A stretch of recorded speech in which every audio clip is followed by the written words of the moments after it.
大家好，我是客家佛教中心的小金讲法师，是尊贵的赞度古仁波切的弟子。那今天上期跟大家介绍仁波切的16位上师，那我们逐渐介绍。还没有介绍完毕的，那这一期呢还会继续跟大家介绍。好，那首先我们上期介绍的是仁波切，在尼泊尔遇到的刚坚仁波切。那这里呢，来到这里，我会就逐渐介绍仁波切，就是从生命中，就是从最小的时候、年幼的时候开始，就是跟着时间一个一个就是顺序一个一个接触的上师。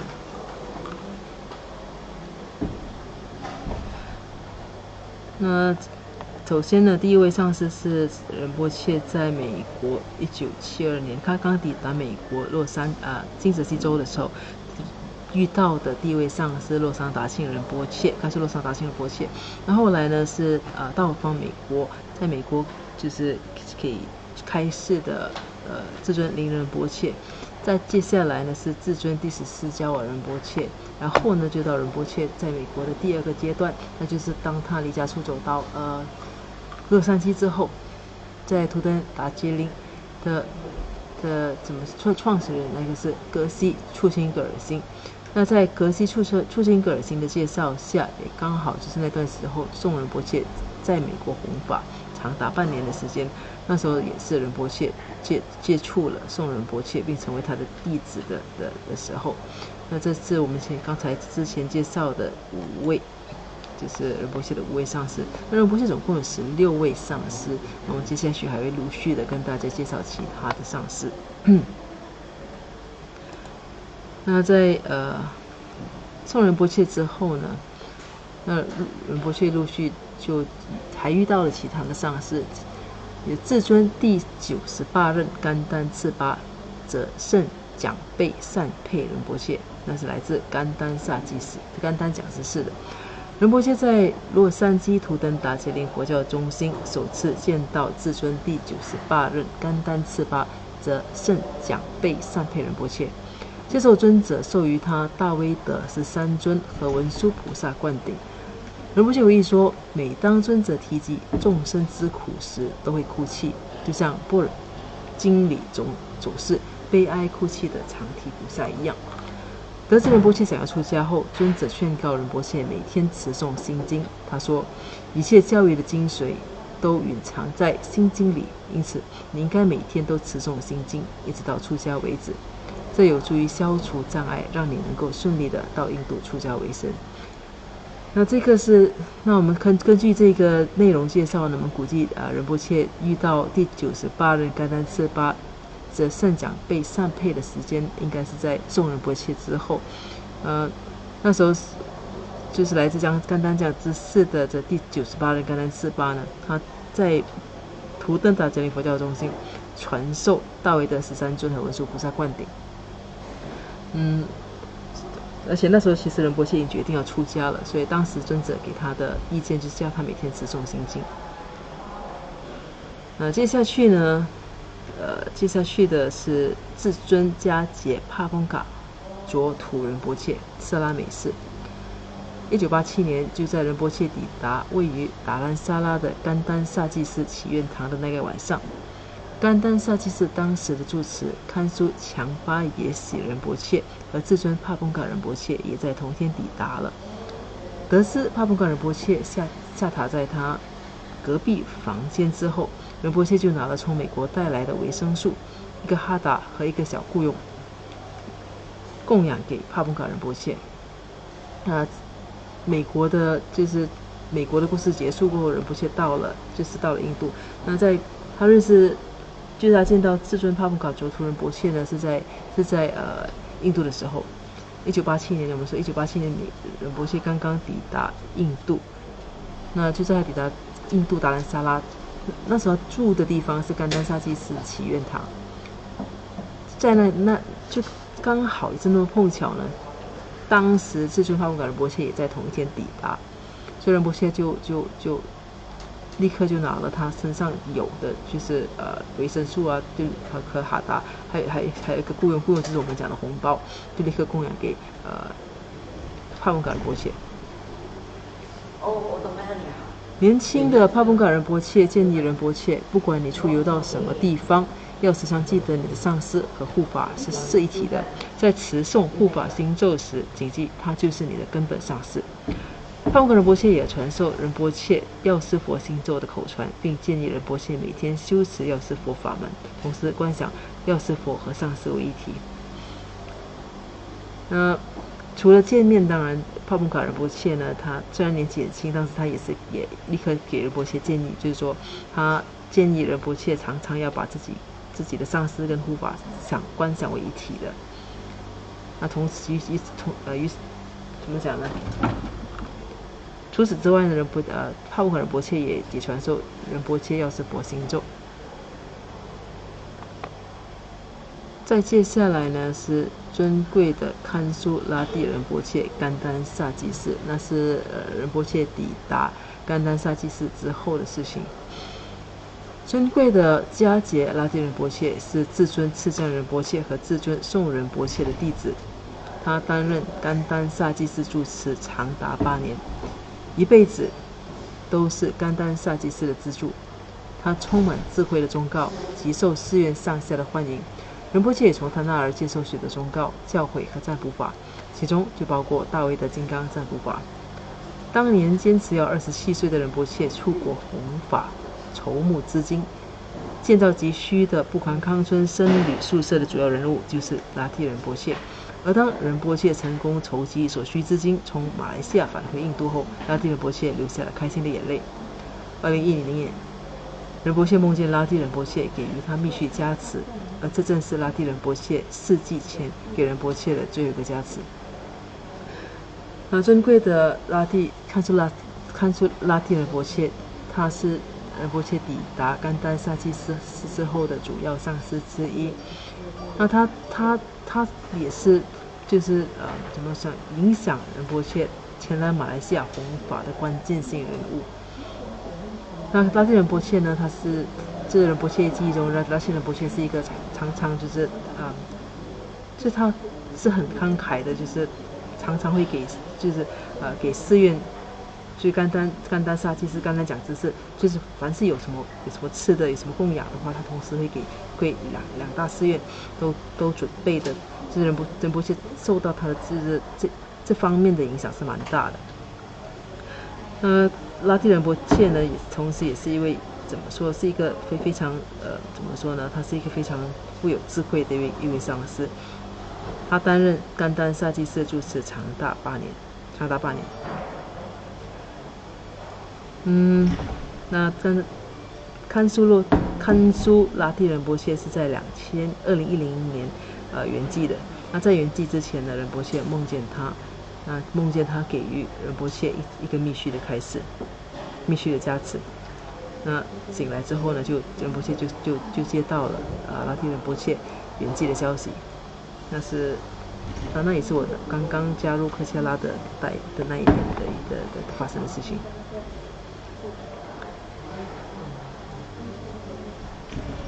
尊贵的堪苏强巴耶喜仁波切甘丹萨济寺，尊贵的堪苏强巴耶喜仁波切是当时仁波切刚刚加入甘丹萨济寺时的住持。在达兰萨拉的甘丹萨济寺祈愿堂里，仁波切第一次遇见了尊贵的堪苏强巴耶喜仁波切。当时担任甘丹萨济寺住持的堪苏仁波切传授赞都古仁波切许多灌顶和教诲，后来也是堪苏强巴耶喜仁波切按照传统程序请求护法透过甘丹神谕降神，对仁波切的都古身份进行正式认证，并给仁波切行坐床大典。在堪苏仁波切担任住持的任期内，仁波切成了堪苏仁波切的秘书和助理。仁波切也凭着一己之力，让堪苏仁波切的糖尿病情受到控制。他会确保所有食物皆安排得当，堪苏仁波切能够准时服药，行程也不会太劳累。他同时也训练私人助理来照顾堪苏仁波切，之外，仁波切还邀请看树仁波切到占拉章居住，并在拉章内种植许多花与树，绿化四周环境，让上师心广神怡。日子久了，仁波切以因忠诚逝世的事迹而闻名。那这些都是我们之前有介绍过的。那看树强巴耶斯仁波切是，仁波切抵达寺院之后，他是负责照顾仁波切的上师。那当然他是仁波切在甘达萨西寺的主要上师，所以他传授了仁波切许多的教诲和灌顶。那除此之外，他扮演的一个非常关键性的一个角色是因为看书强巴耶斯仁波切的影响，是因为看书强巴耶斯仁波切的坚持才让仁波切就是得到就是仁波切身份的一个认证，是他促请整件事情的发生。那当然仁波切对于看书强巴耶斯仁波切的他也是非常尊敬的，他不只是把自己就是不只是担任看书强巴耶斯仁波切的主要助理，协助把看书强巴耶斯仁波切的教诲推广到海外之外呢，仁波切还把自己本身呢，我们如果还记得的话，就是仁波切的父亲送了仁波切一个新的拉章，那仁波切还邀请自己的上司看书强巴耶斯仁波切到自己的拉章居住，把最好的房间都给了自己的上司，而且还负责他每天的起居饮食，包括对于他糖尿病的照顾等等。那到后来呢，甚至是当仁波切前往马来西亚弘法之后，仁波切还把自己的拉章完全的送给了看书强巴耶斯仁波切。所以这一段期间呢，仁波切的世事精神呢，在寺院是非常非常著名的。大家对他们两师徒之间的一些故事和一些发生的一些事情的经过，都是就是常常会挂在口中。那再接下来是珍贵的刚健仁波切色兰美事啊，这之前有介绍过，在这里只是一个阶段，只是一小段的介绍。珍贵的刚健仁波切以药师佛的化身和大成就者达日嘎巴转世为人所称颂。1987年，当仁波切在加德满都泰米尔街头第一次见到刚健仁波切时，并不知道这位大师将深深形塑他的人生航向。当时刚健仁波切口头认证仁波切为一位大师转世，建议他跟许多人分享他的生平故事。刚健仁波切也传授给仁波切许多深奥的教法、灌顶和口传，包括夜衣佛母和黑文殊菩萨修持。刚健仁波切，我们就是其实仁波切的每一位上师都在他的人生中的不同阶段发挥着举足轻重很重大的一个影响。就比如说我们说拉蒂宋仁波切是仁波切的根本上师，就是格西拉呢是第一位介绍护法多杰修护法法门给赞图仁波切的人。那我们刚才也介绍过拉蒂仁波切，他是促请仁波切前来马来西亚的一个推手，一个主要人物。那看书强巴耶斯仁波切呢是让仁波切的这个人转世身份被认证的一个关键性人物。那刚健仁波切呢，他是一个他其实是一个直戒，最早怎么说呢？看到仁波切就是直接承认仁波切的非常非凡的转世身份的大师。那之前我们讲到就是大家所认证就是怎么说呢？虽然都有87年之前有介绍有承认仁波切的就是转世者身份，其实是可能宋仁波切有稍微提过，但是第一个能够给他这个直接比较直接而大胆的讲出他的身份的是刚健仁波切。那刚健仁波切呢，一看到仁波切，就是看到他的身份过后，其实也是就敦促他要去请求寺院承认他的身份。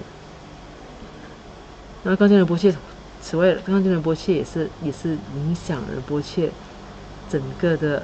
教学风格的一位大师。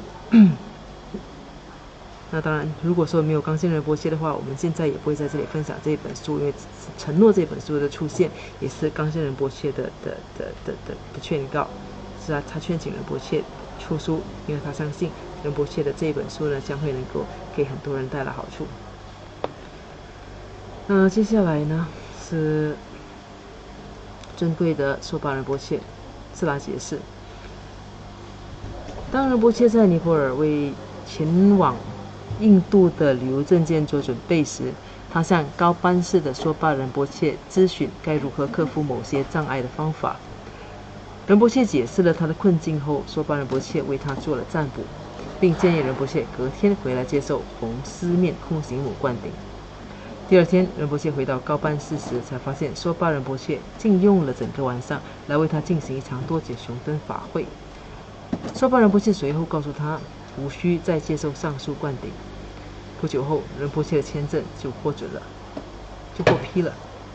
接下来的几年，仁波切跟梭巴仁波切见过好几次面，也从梭巴仁波切那里接受了千手观音的灌顶及金刚瑜伽摩婆瓦法的教诲。有一次，仁波切在新德里斗率天大乘修法中心的时候，他获悉梭巴仁波切也刚好在中心。他们见面时，梭巴仁波切说：“每一次你出现，我都刚好即将进行多节熊灯法会，你要参加吗？”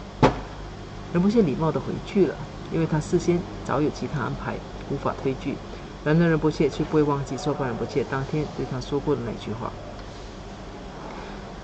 梭巴仁波切来自色拉杰寺的梭巴仁波切，也是仁波切的上师之一。那是仁波切在当时他在尼泊尔，那前往印度，就是这旅游证件有遇到一些麻烦，所以他就向在尼泊尔高班式的梭巴仁波切请求咨询该怎么解决。那第一次见面呢，梭巴仁波切也立刻就答应了他，还帮他解决了这个问题。其实怎么说？梭巴仁波切答应仁波切之后呢，他原本是叫仁波切第二天前来，那其实他当天晚上梭巴仁波切就连夜的就为他做了多节熊灯法会，让他就是帮他解决了他的签证问题，所以就是怎么说呢，就不需要再去完成接下来的一些动作。那仁波切跟梭巴仁波切的见面其实不只是那一次呢，接下来好几次，他们也有见面。那最神奇的是，梭巴仁波切告诉仁波切说，他每一次仁波切出现的时候，他都在刚好要进行多节熊灯法会。那这是一个很碰巧的事情。那仁波切对梭巴仁波切说过的这句话呢，是紧紧记在心里的。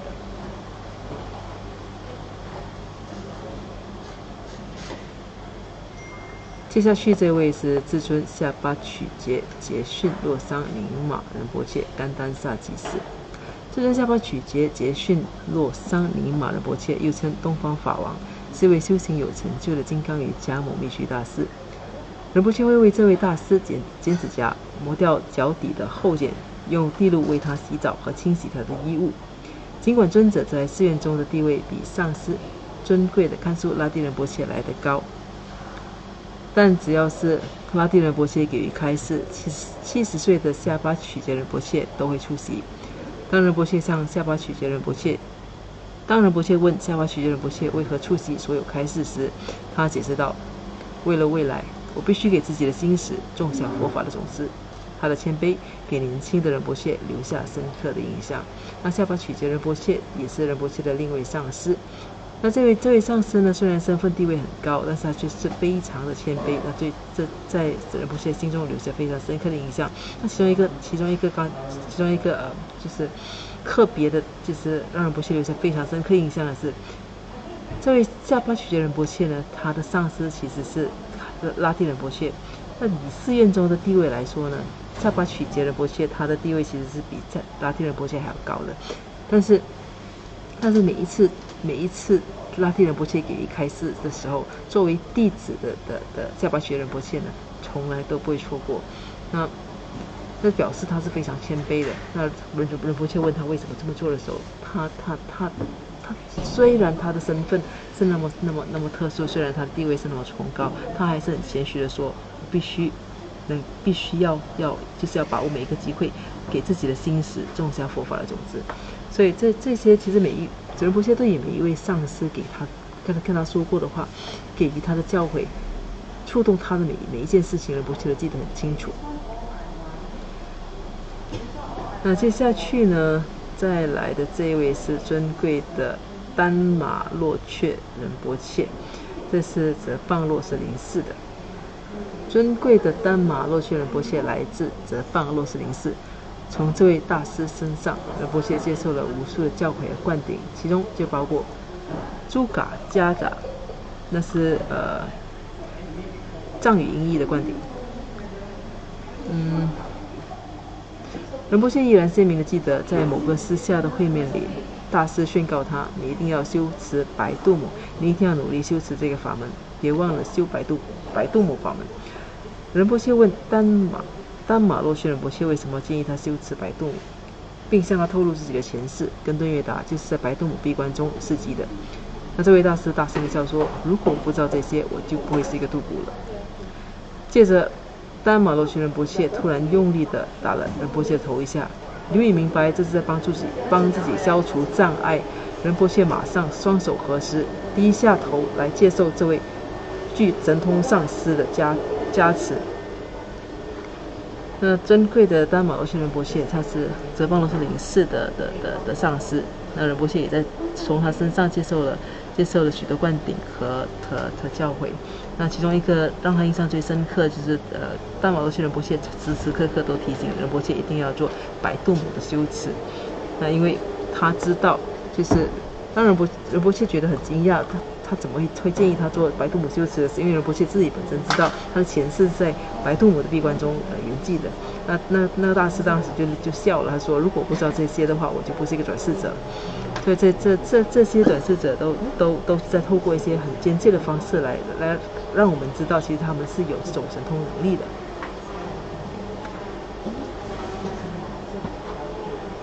接下去呢是珍贵的迦杰杂贡仁波切，则邦果芒寺。珍贵的迦杰杂贡仁波切是仁波切另一位住在尼泊尔的上师。杂贡仁波切授予仁波切宗喀巴大师全集的教诲。杂贡仁波切每天讲法8小时，共用了3个月的时间来传授宗喀巴大师全集18册的著作。此次教学在没有电流供应的则邦寺进行，整个讲授过程，仁波切会给上师摇伞，让上师感觉舒适。另外，杂贡仁波切也曾授予仁波切好一些口传和灌顶，其中也包括了多杰雄登护法透明灌顶，以作加持。2005年，仁波切再度带领马来西亚朝圣团前往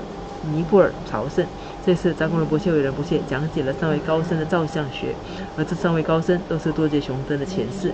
他也向仁波切解释如何将多杰雄登纳入格鲁派皈依敬礼。根据杂贡仁波切的指示，仁波切制作了一副特别的唐卡，这副唐卡现在是仁波切的私人收藏品之一。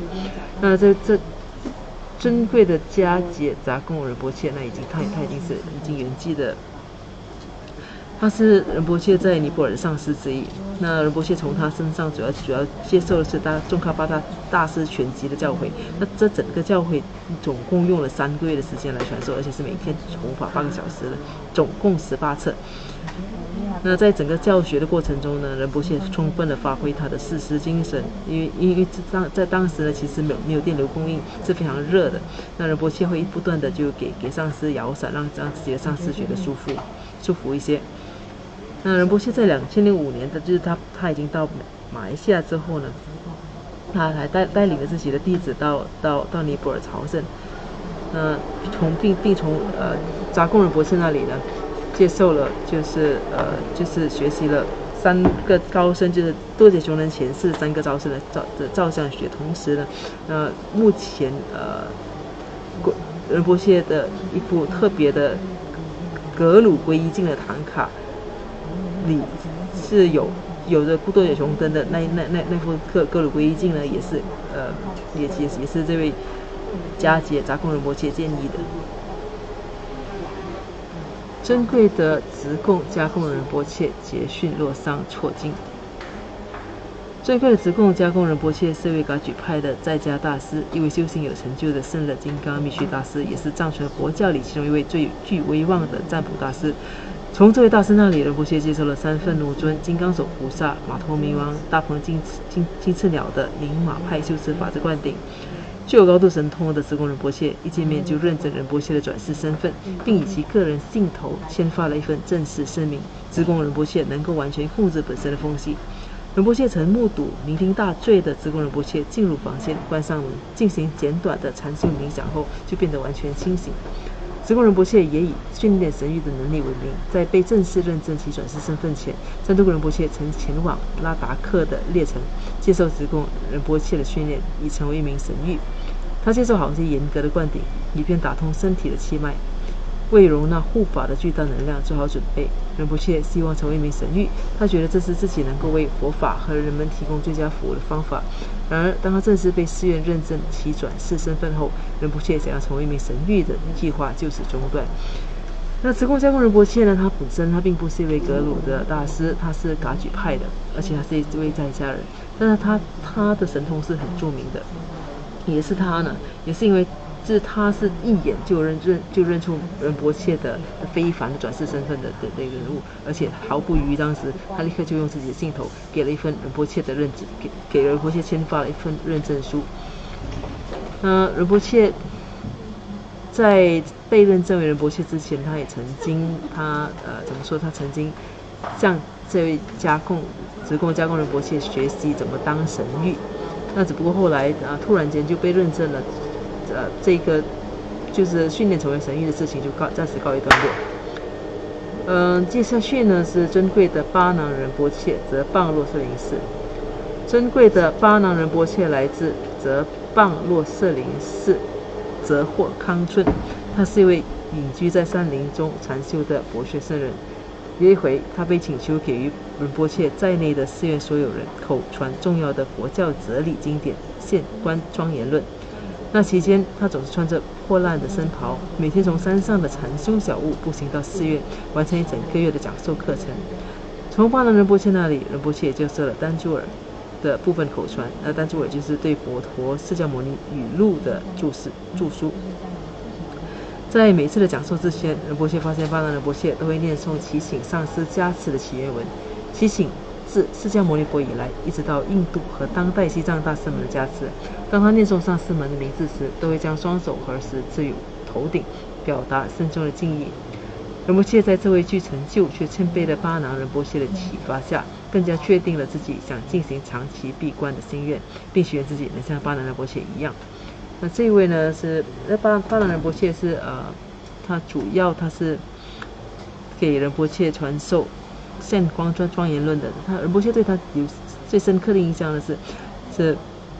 巴囊仁波切是一位很谦卑的一个圣人。而且他每一次在给予佛法教诲之前，在讲课之前，他都会非常的慎重的去祈请所有的上师前来。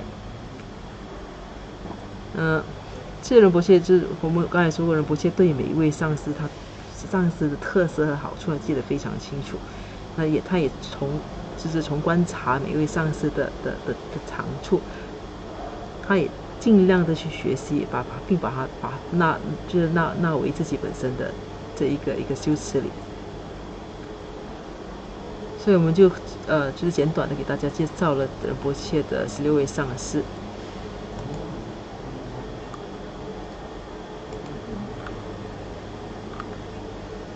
那接下去呢，这些是一些图片我们只是目前这一次是快速的给大家看一看。那在接下来就是在第5章之后呢，还会给大家做一个比较认真的介绍。那我们现在先看一下这个第一排呢，我们看到的是仁波切他在马来西亚之后，后来再返回尼泊尔的时候见到的，就是帕丰嘎尔卓图仁波切。那右上方呢，这位是梭巴仁波切。下来的这些呢，中间的是冈坚仁波切，中间右边的这位是直贡就是杂供仁波切。那接下来我们还看到看书强巴也写仁波切、加供仁波切等等。巴囊仁波切、拉蒂仁波切。好，那这里就没有就不给大家逐一的做介绍了。那我们这一期暂时到这里为止。好，那结束之前呢，同样就跟大家一起做一个简短的回向。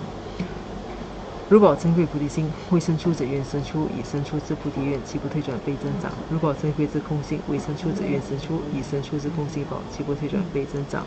愿此修一切功德，利益所有众生诸法弘，显明至尊上慧名称师所示佛法信要诸圣教。